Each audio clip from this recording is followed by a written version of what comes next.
Et si je vous disais que l'un des hommes les plus froids et les plus calculateurs que vous ayez jamais vus a enfin rencontré quelqu'un qui peut lui faire ressentir quelque chose? Eduardo n'a jamais cru en l'amour. Pour lui, les sentiments ne sont que des distractions qui mènent à l'échec. Les relations, des accords temporaires. Les émotions, des faiblesses. Il avait toujours tout sous contrôle, jusqu'au jour où Clara a croisé son chemin. Elle était tout ce qu'il évitait, spontanée, intense, impossible à ignorer. Alors que lui ne voyait dans le monde que des chiffres et des contrats, elle voyait des couleurs et des possibilités. Et pour la première fois, quelqu'un l'a défié. Mais voici la question. Un homme sans cœur peut-il vraiment apprendre à aimer? Et lorsqu'il s'en rendra compte, sera-t-il trop tard?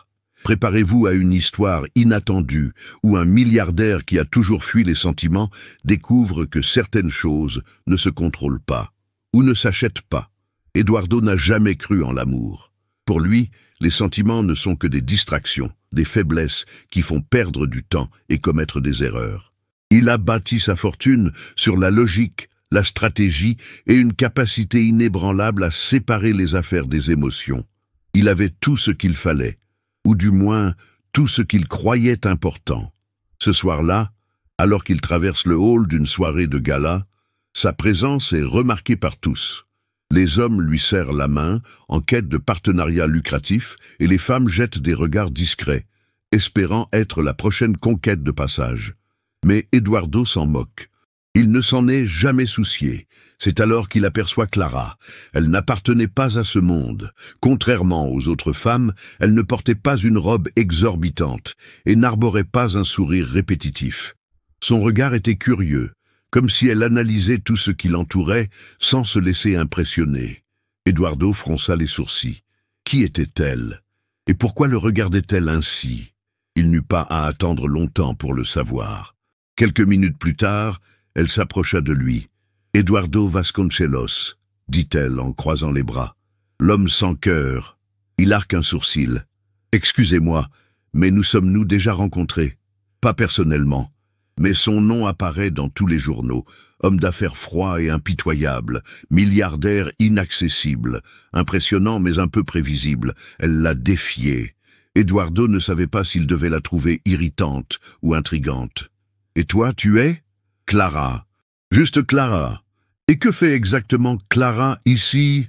Elle sourit. « Du travail, la photographie. Contrairement à toi, j'aime enregistrer les vrais moments. » Eduardo laissa échapper un léger rire. « De vrais moments? C'est un concept trop romantique pour un événement comme celui-ci. C'est parce que tu n'as jamais vu la vie au-delà des chiffres. » Il pencha la tête. L'étudiant. « Et qu'est-ce qui te fait croire que tu peux me juger? Je ne vous juge pas, je ne fais que constater l'évidence. » Clara soutint fermement le regard d'Eduardo, qui se rendit compte que pour la première fois depuis longtemps, quelqu'un n'était pas intimidé par lui. « Eh bien, Clara, si tu crois tant à ta vision du monde, pourquoi n'essaies-tu pas de me convaincre ?» Elle fit un pas en avant. « Parce que ça ne m'intéresse pas de convaincre qui que ce soit. Certaines personnes ne changent jamais. » Eduardo ressentait quelque chose de différent, une irritation mêlée de curiosité, mais avant qu'il ne puisse dire quoi que ce soit, Clara s'éloigna. Il resta là à la regarder disparaître dans la foule. Et pour la première fois depuis longtemps, Eduardo réalisa que quelqu'un l'avait poussé à remettre en question son existence même. Eduardo n'aurait pas dû penser à elle. Dans les jours qui suivirent l'événement, il poursuivit sa routine sans rien changer. Réunions, contrats, négociations, tout se passait avec la prévisibilité qu'il aimait. Mais de temps en temps, le souvenir de la femme qu'il avait défiée surgissait dans son esprit, Clara. C'était agaçant. Il ne permettait à personne d'occuper ses pensées, et encore moins à quelqu'un qui n'avait rien à voir avec sa vie. Mais le destin avait d'autres projets. Ce matin-là, alors qu'il révisait des rapports dans son bureau, son assistante entra, une tablette à la main. « Monsieur Vasconcelos, les organisateurs de l'événement ont envoyé les photos officielles. Elles doivent être approuvées avant d'être publiées. » Il prend l'appareil et commence à feuilleter les images. Des gens qui sourient, des hommes d'affaires qui se serrent la main, des discours ennuyeux. Rien qui ne sorte de l'ordinaire. jusqu'à ce qu'il voie une photo différente. Il s'agissait de lui, mais ce n'était pas une photo ordinaire. Elle n'était pas posée ou calculée. Il était sérieux, le regard dans le vide, perdu dans ses pensées. La lumière douce soulignait la fatigue subtile de ses yeux. C'était une photo qui capturait plus que son apparence. Elle capturait quelque chose qu'Eduardo avait toujours caché. Et le nom de la photographe au bas de l'image, Clara. Eduardo fronça les sourcils. Elle l'avait photographiée sans qu'il s'en rende compte. Et d'une certaine manière, elle avait capturé quelque chose qu'il n'avait jamais laissé voir à personne. « Qui a engagé cette photographe ?» demanda-t-il en fermant la tablette. L'assistante consulta ses dossiers. Elle a été recommandée par l'un des sponsors de l'événement. Elle s'appelle Clara Mendes.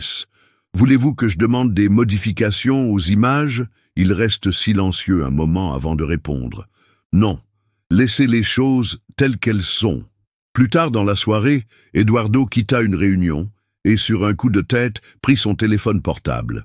Il n'a pas l'habitude de prendre des décisions sans les planifier, mais cette fois-ci, il a simplement tapé le message et l'a envoyé. « Eduardo, je veux te parler. » Quelques minutes plus tard, la réponse arrive. « Clara, waouh, cet homme sans cœur envoie des messages personnels. Qu'est-ce qui s'est passé? Tu as perdu un pari ?» Eduardo roule des yeux, mais sourit étrangement. « Eduardo, je veux juste parler. » Clara, de quoi? Eduardo, de ta photo. Cette fois-ci, elle a pris un peu plus de temps pour répondre. Clara, ah, tu veux savoir comment tu as fait pour ressembler à un humain sur la photo? Il laisse échapper un léger rire, quelque chose de rare. Eduardo, où es-tu? Clara, dans un café, mais je ne pense pas que ce soit ton genre d'endroit. Eduardo sort ses clés de voiture. Eduardo, envoie-moi l'adresse. 15 minutes plus tard, il arrive à l'endroit. C'était un petit café, pas du tout sophistiqué, sans le luxe auquel il était habitué. Pourtant, l'atmosphère était agréable et l'odeur du café frais embaumait l'air. Il la trouva assise près de la fenêtre, un livre dans une main et une tasse de thé dans l'autre. En le voyant, Clara haussa un sourcil. « Je croyais que les milliardaires n'allaient pas dans ce genre d'endroit. » Eduardo a tiré une chaise et s'est assis sans demander la permission. « Je croyais que tu n'aimais pas les stéréotypes. » Elle a souri et a fermé le livre. « Que veux-tu exactement, Eduardo ?» Il posa la tablette sur la table, affichant la photo qu'elle avait prise. « Je veux savoir comment tu as fait. » Clara regarda l'image, puis lui. « J'ai juste capturé ce que j'ai vu. »« Et toi, qu'as-tu vu ?» Elle pencha légèrement la tête, l'observant. « Quelqu'un qui pense avoir tout, mais qui ne se rend pas compte de ce qui manque. » Eduardo garda son regard fixé sur le sien, sans répondre. À ce moment-là, il sait que Clara n'est pas une photographe comme les autres, et c'était un problème. Eduardo ne se sentait jamais mal à l'aise, mais Clara semblait avoir le don de le déstabiliser. Il n'avait pas l'habitude d'être analysé de la sorte. Les gens le craignaient, le respectaient, certains essayaient même de le flatter, mais personne ne l'avait jamais regardé comme s'il essayait de voir quelque chose au-delà de ce qu'il montrait. « Tu n'aimes pas la photo ?» demanda Clara, rompant le silence. Eduardo détourna le regard de l'image sur la tablette. « Je ne sais pas, je ne me suis jamais vu comme ça. Alors peut-être qu'il est temps de te voir vraiment. » Elle but une gorgée de son thé et croisa les bras, comme si elle s'attendait à ce qu'il la réfute.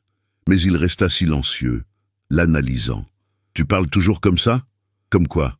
Comme si tu lisais les gens. » Clara sourit. « Seulement ceux qui essaient de cacher ce qu'ils sont vraiment. » Eduardo rit légèrement et s'adosse à sa chaise. « Et qu'est-ce que tu crois savoir d'autre sur moi ?» Elle fit semblant de réfléchir un instant. « Tu aimes le contrôle. Tu as besoin de sentir que tu as le pouvoir sur tout. Mais au fond de toi, tu sais que ce n'est pas possible. Et ça te fait peur. » Il arqua un sourcil. « Théorie intéressante. Ce n'est pas une théorie. C'est ce que je vois. » Son regard était si ferme qu'Eduardo ressentit un réel malaise. Il était habitué à contrôler n'importe quelle situation. Mais avec Clara, il sentait que le jeu était différent. « Tu aimes provoquer les gens comme ça ?»« Seulement ceux qui ont besoin d'être provoqués. » Elle sourit, ramassa son sac et se leva. « Eh bien, c'était amusant. À la prochaine fois, Eduardo. » « Qui dit qu'il y aura une prochaine fois ?» Elle fit un clin d'œil, amusée. À la prochaine. Et elle partit, le laissant seul avec sa tasse de café intacte. Les jours suivants, Eduardo essaya d'ignorer l'impact de cette conversation. Mais pour une raison ou une autre, il ne pouvait pas oublier Clara. C'est alors qu'une chose inhabituelle se produit. Il était en réunion lorsque son assistante est entrée dans la pièce, une tablette à la main. « Monsieur Vasconcelos, ceci vous intéressera peut-être. » Eduardo prit la tablette et regarda l'écran. Il s'agissait d'un article d'un petit site d'information sur un projet social destiné aux enfants défavorisés. Et l'image principale de l'article. Clara. Elle était entourée d'enfants, souriante, tenant un appareil photo et montrant quelque chose à un groupe attentif. Le texte expliquait qu'elle était impliquée en tant que bénévole, enseignant la photographie à des jeunes n'ayant pas accès à l'éducation formelle. Eduardo fronce les sourcils. Qu'est-ce que c'est que ça? Il semble que mademoiselle Clara travaille sur ce projet depuis des années. C'est du bénévolat. Il fixe l'écran pendant quelques secondes. Sans rien dire, il décroche le téléphone et tape un message. Eduardo. On peut parler? La réponse ne se fait pas attendre. Clara. Waouh! Je t'ai manqué? Eduardo. J'ai trouvé un article sur toi. Est-ce que tu enseignes la photographie aux enfants? Cette fois-ci, il lui a fallu un peu plus de temps pour répondre. Clara. Oui, mais pourquoi ça t'intéresse? Il hésite. Pourquoi cela l'intéressait-il? Eduardo. Je veux voir le projet de près. Clara. Qu'est-ce que tu veux? Eduardo. Tu m'as entendu. Dis-moi où et quand. Il y a eu une longue pause avant qu'il ne réponde. Clara. Demain, 10 heures du matin, ne sois pas en retard. Eduardo sourit en coin. Il ne savait pas exactement pourquoi il faisait cela. Tout ce qu'il savait, c'est qu'il voulait voir Clara une dernière fois. Eduardo n'était pas sûr de ce qu'il s'attendait à trouver.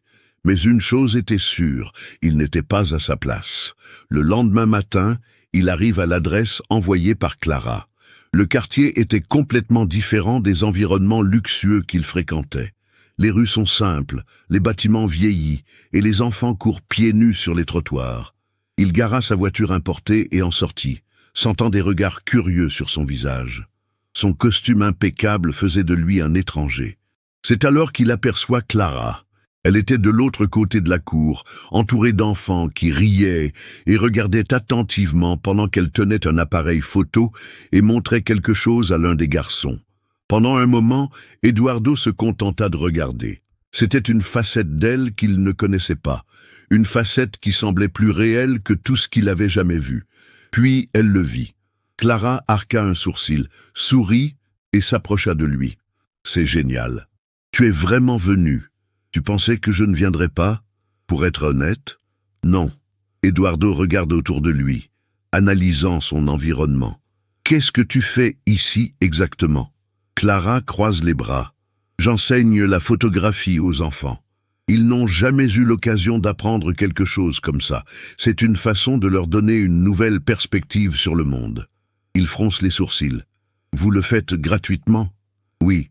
Et cela vous permet de payer vos factures. » Elle rit. « Non, Eduardo, mais tout dans la vie n'est pas une question d'argent. » Il resta silencieux un moment. « As-tu toujours été comme ça ?» Clara a haussé les épaules.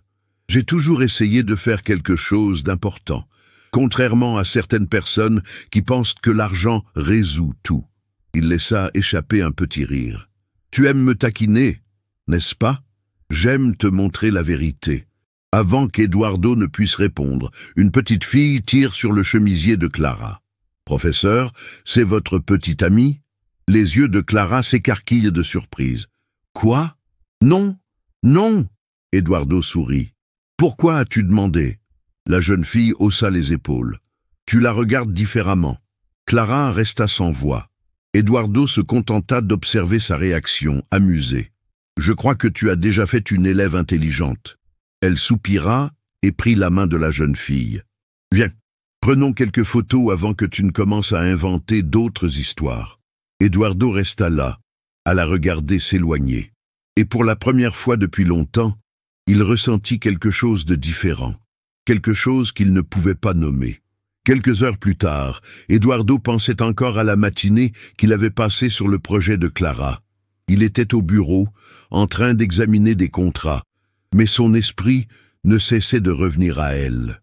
Sans trop réfléchir, il décroche le téléphone et envoie un message. « Eduardo, il faut que je te parle. »« Clara, je te manque déjà. » Il sourit, mais va droit au but. « Eduardo, dîner avec moi ce soir. » Cette fois, la réponse a pris plus de temps. « Clara, c'est une invitation ou un ordre? » Eduardo, qu'est-ce que tu préfères?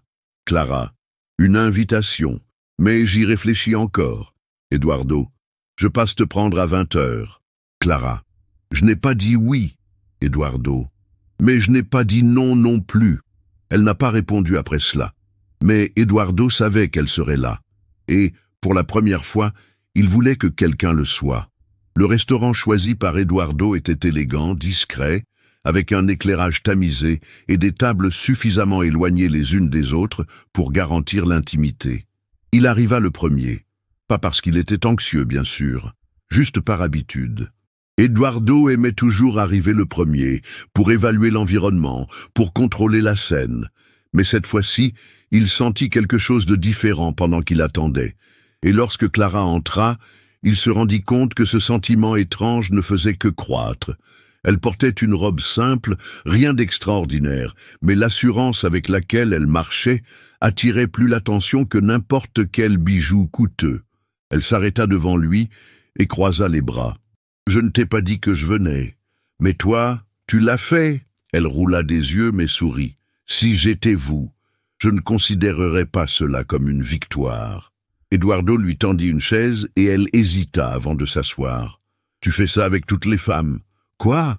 Tu les regardes comme si tu essayais de comprendre ce qui se passe dans leur tête. » Il sourit. « Seulement avec celle qui m'intrigue. » Clara reprend le menu en détournant le regard. « Si c'est ta façon de dire que je suis différente, ça ne marchera pas. Qui a dit que j'essayais ?» Elle rit et secoue la tête. « Tu es vraiment impossible. » Le serveur apparut et Eduardo commanda un vin. Clara, elle, refusa. « Je vais me contenter d'un jus de fruits. » Il haussa un sourcil. « Tu n'aimes pas le vin? »« Si, je l'aime bien. Mais le vin va avec les rendez-vous. Et ce n'est pas un rendez-vous. » Eduardo s'appuya légèrement sur la table. « Et qu'est-ce que c'est? Une tentative désespérée de me convaincre de te revoir ?» Il rit sincèrement. « Est-ce que ça marche ?» Elle ramassa la serviette et joua avec entre ses doigts. « Je n'ai pas encore pris ma décision. » Le dîner se poursuit avec des conversations qui s'enchaînent naturellement. Eduardo se rendit compte que, contrairement à la plupart des gens avec qui il dînait, Clara ne cherchait pas à l'impressionner. Elle ne mesurait pas ses mots, elle ne filtrait pas ses opinions. Et cela lui plaisait plus que de raison. Puis, au milieu de la conversation, Clara lâcha quelque chose qui le prit au dépourvu. « Réponds-moi, Eduardo. As-tu déjà aimé quelqu'un ?» Il resta silencieux pendant quelques secondes. « J'aime beaucoup de choses, mais l'amour n'en a jamais fait partie. » Elle l'étudia comme si elle essayait de le déchiffrer. « Et ça, c'est un choix? C'est une prise de conscience. Ou une peur ?» Eduardo lui adressa un sourire en coin. « Tu aimes créer des théories sur moi, et tu aimes éviter les réponses. » Le silence entre eux fut interrompu par le serveur qui apportait le dessert. Mais la question restait en suspens. Et pour la première fois, Eduardo ne savait pas s'il avait une réponse. Lorsqu'il la déposa à la maison ce soir-là, Clara hésita avant de sortir de la voiture. « Merci pour le dîner. » Eduardo la regarda, la lumière douce du réverbère illuminant son visage. « On peut recommencer ?» Elle soupira pensivement. « Je ne sais pas si je veux m'engager avec quelqu'un qui a peur des sentiments. » Il fronça les sourcils. « Je n'ai pas peur. Alors, prouve-le. » Eduardo ne savait pas quoi dire. Clara se contenta de sourire en coin avant de sortir de la voiture. Il resta là, à regarder la porte de l'immeuble, ressentant une agitation qu'il n'avait jamais ressentie auparavant. Et, pour la première fois, il se demanda s'il ne commençait pas à perdre le contrôle. Eduardo n'avait jamais été un homme qui regrettait ses décisions. Il faisait des choix, allait de l'avant et en assumait les conséquences sans regarder en arrière. Mais depuis que Clara était entrée dans sa vie, cet équilibre s'était effondré. Dans les jours qui ont suivi le dîner, il a essayé de se concentrer sur le travail, sur les affaires, sur la routine prévisible qu'il avait toujours maintenue. Mais la phrase de Clara résonnait dans son esprit comme une question sans réponse. Alors, prouvez-le. Mais comment prouver quelque chose que l'on n'a jamais ressenti? C'est au milieu de ce tourbillon de pensées qu'il a reçu une nouvelle inattendue. « Monsieur Vasconcelos ?» dit son assistante en entrant précipitamment dans la pièce. « Il semble que Clara Mendes ait démissionné du projet de photographie. » Eduardo lève les yeux, surpris. « Qu'est-ce que c'est ?» J'ai appris qu'elle laissait tout derrière elle. Il se sentait mal à l'aise. Sans réfléchir, il décroche le téléphone et tape un message. « Eduardo, que s'est-il passé ?» Clara mit du temps à répondre. Quand le message est arrivé, il était court. « Clara, rien. J'ai juste besoin de passer à autre chose. » Eduardo, c'est à propos de moi? Cette fois, la réponse est arrivée plus vite. Clara, le monde ne tourne pas autour de toi, Eduardo. Il serre son téléphone portable contre lui, mais d'une manière ou d'une autre, il savait que cela avait tout à voir avec lui. Ce soir-là, Eduardo se rendit en voiture dans le quartier où vivait Clara. Il n'a pas demandé la permission, il n'a pas envoyé d'autres messages. Il s'est simplement garé et a attendu. Lorsqu'elle sortit de l'immeuble, elle se rendit immédiatement compte de sa présence. « Qu'est-ce que tu fais ici ?» Il est sorti de la voiture et s'est approché d'elle, les mains dans les poches. « Je veux une réponse. Je vous en ai déjà donné une. Pas celle-là. Je veux savoir pourquoi tu abandonnes le projet. » Clara croise les bras. « Parce que j'ai besoin de changement. Je ne peux pas passer toute ma vie à essayer de changer le monde toute seule. » Eduardo la regarda un moment. « Tu n'es pas seule. » Elle rit, sans humour. « Ah non? Tu fais toujours ça, Eduardo. Tu te pointes, tu balances quelques mots et tu espères que les gens te comprendront. Mais ça ne marche pas avec moi. » Il respire profondément. « Tu veux des preuves, n'est-ce pas? Je ne veux plus rien de toi. » Cela lui fit plus mal qu'il ne l'aurait cru. Clara soupire et détourne le regard. « Je t'aimais bien. Mais je ne peux pas demander à un homme qui n'a jamais aimé personne d'apprendre à le faire du jour au lendemain. » Eduardo sentit quelque chose se resserrer dans sa poitrine. « Et si j'essayais ?» Elle rit d'incrédulité. « Essayer ne suffit pas. » Elle commença à s'éloigner, mais Eduardo lui attrapa la main avant qu'elle ne parte. « Je peux tout perdre et rester la même. Mais te perdre, je ne sais pas qui je serai après ça. » Clara était paralysée. Mais au lieu de répondre, elle lui lâcha lentement la main et rentra dans l'immeuble sans se retourner. Eduardo resta là, seul, réalisant que, pour la première fois, aucune somme d'argent ne pourrait résoudre ce problème. Et qu'il venait peut-être de perdre la seule chose qui comptait vraiment. Eduardo n'avait jamais su ce que c'était que de perdre vraiment quelque chose. Il avait construit sa vie sans attache, sans dépendance émotionnelle, sans personne qui puisse lui faire du mal. Mais maintenant, devant l'immeuble de Clara, il ressentait pour la première fois le poids de la perte de quelqu'un qui comptait vraiment. Il est rentré chez lui ce soir-là, mais il n'a pas pu dormir. L'image de son départ, les mots prononcés dans la douleur, tout cela résonnait dans son esprit. Et puis il a pris une décision. Sans plus d'hésitation, il décroche le téléphone et passe un coup de fil. « Je veux que vous organisiez une conférence de presse pour demain. Je dois faire une annonce. » « Qu'en pensez-vous, monsieur ?» Eduardo respire profondément, à propos d'une chose qui a enfin de l'importance. Le lendemain, Clara regardait distraitement son téléphone portable lorsqu'elle reçut un message d'une amie. « Amie, allume la télé maintenant. C'est à propos d'Eduardo. » Elle fronce les sourcils et prend la télécommande. L'émission en direct montrait Eduardo devant une foule de journalistes. Il était sérieux, mais son regard avait une intensité que Clara n'avait jamais vue auparavant. « Je vous ai invités ici parce que, pour la première fois, j'ai quelque chose d'important à dire qui n'a rien à voir avec les affaires ou les chiffres. » Les journalistes se regardèrent, confus. Eduardo continua. « J'ai passé ma vie à croire que les sentiments étaient une faiblesse. Mais j'ai découvert que la vraie faiblesse est de les fuir. Et c'est pourquoi je suis ici, pour admettre que j'ai fait une erreur. » Clara a senti son cœur s'emballer. « Il y a quelqu'un qui m'a montré que le monde est bien plus grand que je ne le pensais.